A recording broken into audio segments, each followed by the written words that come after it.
What is a profession that you have limitless respect for? People involved in elder care. They are grossly underpaid. Sewage workers. Janitors, those people are unsung heroes. Electrical line workers. Those men and women go out in the worst temperatures and conditions at any time of night just to get your house its power back. Garbagemen, women, lest we be buried in our own waste. Just any profession that has to interact with the average person as part of their day.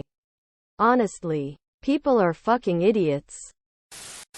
What are the alternatives to Reddit? The important question is, what makes Reddit special? What is its unique selling point? It's the tree-like structure of comments, which allows to split a discussion in sub-threads. Only that makes a discussion with hundreds or thousands of contributors manageable. I don't know of any social media platform supporting this. Writing little notes on pieces of paper and carefully slipping them into the pockets of strangers. Before this site was all memes and soapboxes. It used to be links to interesting sites all over the internet. Not sure if too many sites replicate that because it's a bad business model. You want them to stay on your site. Then again, not sure there are too many niche independent sites to link to in 2023.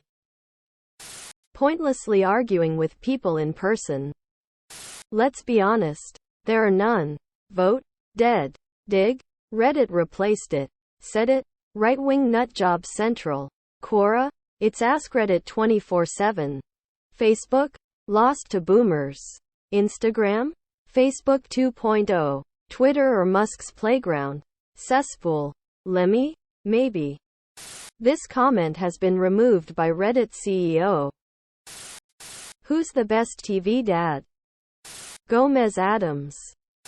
Bandit Healer. Bob Belcher. Hal from Malcolm in the Middle. Dr. Doofenshmirtz. He learned from his tragic backstory so Vanessa would never have to go what he went through. He has his flaws, but he tried to embody the type of parent he wished he had. Phil Dunphy. What's the worst job you've had? Being a caregiver in an Alzheimer's home. Lasted 3 months. And I was the only one who wasn't yet jaded and bitter. It was soul-crushing. And I still feel guilty over leaving the residence with the other employees. The worst was a woman who was in the early stages and knew what was happening. I started putting her to bed last so I could sit and hold her hand while she cried herself to sleep. It eats at you. My worst job ever was Centura Creations for about 2.5 days in 2003. This is a pyramid scam involving selling knockoff cologne and perfume to complete strangers on the street. I tried to sell to a guy who told me he worked for the company and made $0. He told me to go home immediately, which I did.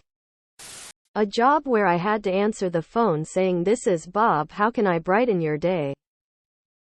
I worked on the stage crew for an outdoor theater production the summer after I graduated high school. It required a lot of building sets and handy work, and I am not a handy person. I can hardly use a hammer. I was not good at it at all, that part. The other part was pushing out sets during the show and cleaning up the stage if it rained. That wasn't so bad. The other guys on the crew were assholes and made fun of me constantly.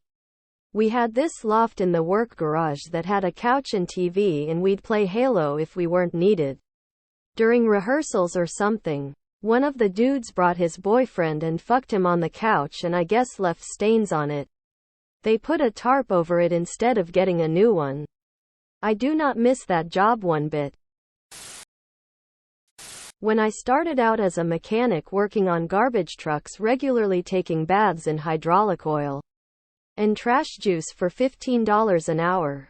Still work with hydraulic equipment, but I've doubled my pay in 5 years. No more garbage trucks for me. Subscribe, my brothers.